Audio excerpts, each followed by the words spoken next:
रात बहुत लंबी लगने लगी थी और दिन की उदासी आसमान में छाई रहती। आज भी वही शाम थी जब मैं उस बगीचे में बैठा हुआ था। आज भी छोटे बच्चे फुटबॉल खेल रहे थे और सूरज भी बिस्तर बांधे जाने की तैयारी में था। अगर कुछ कमी थी तो वह मेरे साथी मेरी गरिमा की। आज से 3 दिन पहले देहरादून में एक बुक रीडिंग थी। उस बुक की रीडिंग जो गरिमा ने लिखा था, उस किताब में उसने अपनी मोहब्बत की जिंदगी उतार दी थी जो उसने मेरे साथ गुजारी थी। उस कहानी की शुरुआत हमारे कॉलेज की जिंदगी से हुई थी कि किस तरह हम दो विपरीत सोच वालों की दोस्ती हुई और कैसे वो दोस्ती इश्क में तब्दील हो गई। बहुत ही कम समय में मुझे उससे बेहद लगाव हो गया था। उसने मेरा दिल चुरा लिया था और मैंने उसका। उससे मैं दूर नहीं जा पाता था। न जाने कितनी बार मैंने कोशिश भी की, लेकिन नहीं हुआ। क्या करूं? इंसान अपने दिल के बिना नहीं रह सकता, तो मैं कैसे जीता? मेरा तो दिल गरिमा के पास था। जरा सा भी दूरी बनाता तो मेरे सीने में मौजूद उसका दिल मुझसे बगावत करता था कि ये तुम उसे तकलीफ देकर अपने ही दिल को क्यों तड़पा रहे हो। उसको पता था कि हम दोनों बिना एक दूसरे के नहीं रह सकते, तो फिर क्यों मुझे आज इस तरह अकेला कर गई? क्या दोबारा लौटेगी वो मेरी जिंदगी में? उस दिन वो मना कर रही थी बुक रीडिंग में जाने को। उसका मन नहीं था देहरादून जाने का, लेकिन व्यवस्थापक के रिक्वेस्ट करने के कारण मैंने उसे कहा था कि चली जाओ। बड़ी मुश्किल से मनाया था मैंने उसे। मुझे क्या पता था कि वह फिर कभी नहीं लौटेगी। उसका ट्रेन एक्सीडेंट हो चुका था। उस दिन की पिछली रात को मुझे वह किताब सुना रही थी। वह अध्याय जिसमें उसने हमारे कोहैबिटेशन यानी लिव इन रिलेशनशिप के बारे में लिखा था।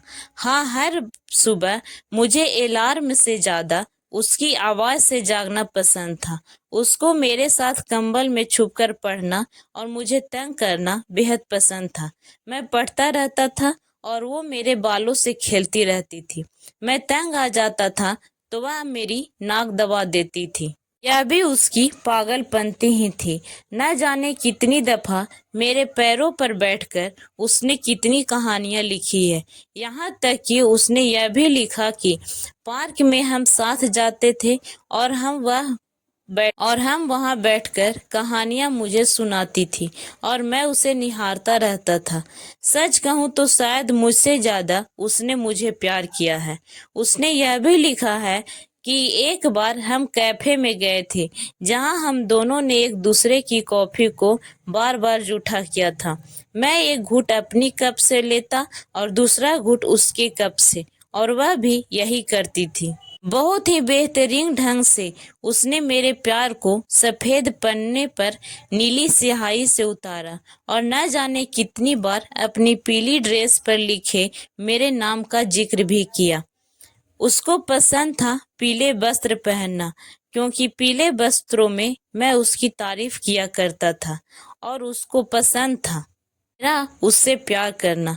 उस दिन भी वह मेरी पसंदीदा पीली ड्रेस पहनकर गई थी, तो क्यों उस पर लाल रंगों ने अपनी दस्तक दे दी। एक्सीडेंट के बारे में सुनने के बाद मैं भी गया था उसे ढूंढने, लेकिन वह मुझे नहीं मिली। मेरे हाथों की लकीर धुंधली हो गई थी। उस एक्सीडेंट में कुछ ऐसे भी लोग थे जिनके बारे में कुछ पता न चला। मुझे उम्मीद है कि मेरी गरिमा मुझे वापस मिलेगी, हो जाएगी गरिमा जोशी के मेरे नाम। मैं नहीं चाहता खोना अपने प्यार को। मैं नहीं चाहता खोना अपनी जिंदगी को। मुझे उन पलों से बिल्कुल नफरत है जिन्हें मैं उसके बिना गुजारता हूँ। दूर दूर तक सपनों से मुंह मोड़ता हूँ जिनमें उसकी मौजूदगी नहीं होती। उसको खोने का डर मेरी रूह को सताता है। उसको पाने की खुशी मेरी आत्मा को लुभाता है। उसको मैं खुदा के दरवाजे से भी वापस ला लूंगा, क्योंकि उसके बिना जिंदगी जंगल सी नजर आती है। आपको ये कहानी कैसी लगी दोस्तों? हमें लाइक कमेंट करके ज़रूर बताएं और भी ऐसी कहानी सुनने के लिए हमारे चैनल को सब्सक्राइब ज़रूर करें। धन्यवाद।